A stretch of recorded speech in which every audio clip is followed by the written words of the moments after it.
होय, अरे आपल्या सिन्नरच्या मोदरी घाटात असं काय झालंय का डायरेक्ट प्रेसवाले आले. घाटातून येणारे जाणारे सगळे लोक त्यांच्या गाड्या रस्त्याच्या कडेला लावून असं खाली काय बघत होते. सगळेजण असं आश्चर्यचकित होऊन व्हिडिओ वगैरे काढताय नक्की काय झालंय असं. तर थांबा ते पण सांगतो. तर आज निखिल सतीरन त्याची सगळी गँग आलती आपल्या देवी आईच्या शेडमध्ये. आज आपल्याला डेकोरेशन करायचं होतं. होय, अरे आपल्या ऋतिक बोने नवीन चपला घेतलाय भाऊची ऍक्शन पाना. चायला म्हणलं ग बस, आणलंय शालीमार वरून 150 देवीच्या आगमनासाठी डायरेक्ट कडून जळगावनेर वरून आले भावी आर्मी. डेकोरेशन करायला आपल्याला सगळ्या साईडने पडदे वगैरे लावायचे होते. मग पडदे शिवायला चालतो दुकानात. मग सगळे पडदे वगैरे घेऊन आलो होतो परत शेड मध्ये. चायला आज लय गँग आहे बघा डेकोरेशन करायला. डेकोरेशनचं अजून थोडं साहित्य आणायचं होतं. मग आपल्या सगळ्यांच्या धूम काढल्या आणि निघालो सिन्नरला. आपला करण भाऊ काय म्हणतोय बा बरं.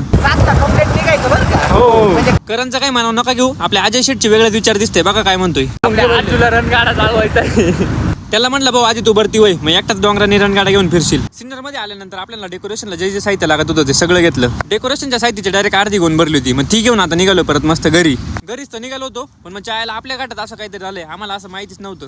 चायला म्हणलं एवढ्या जवळ राहून आपल्याला काही फायदा नाही भाऊ. सगळेजण इथे येऊन पाहते नक्की काय विषय. चायला पार जे नाही ते गाड्या लावून खाली घाटाच्या खाली पाहत होते. तर आपल्या मोदरी घाटात झालता असं मित्रांनो, एक मोठा ट्रक डायरेक्ट आपल्या दुसऱ्या टनला खाली कोसळला होता. घाटाच्या कड्याला सेफ्टी राहते, ती सेफ्टी तोडून ट्रकने डायरेक्ट 2-3 पलट्या खाऊन खाली पडला होता. एवढं सगळं होऊन सुद्धा ड्रायव्हर सुखरूप होता. म्हणलं एवढं तरी बरं झालं. तर बघा मित्रांनो, गाड्या हळू चालवता. तर आजच्यासाठी एवढंच मित्रांनो. चला भेटू पुढच्या व्हिडिओत लवकरच. तो पण लाईक करा, कमेंट करा, शेअर करा, मिस्टर निकला फॉलो करा आणि चला.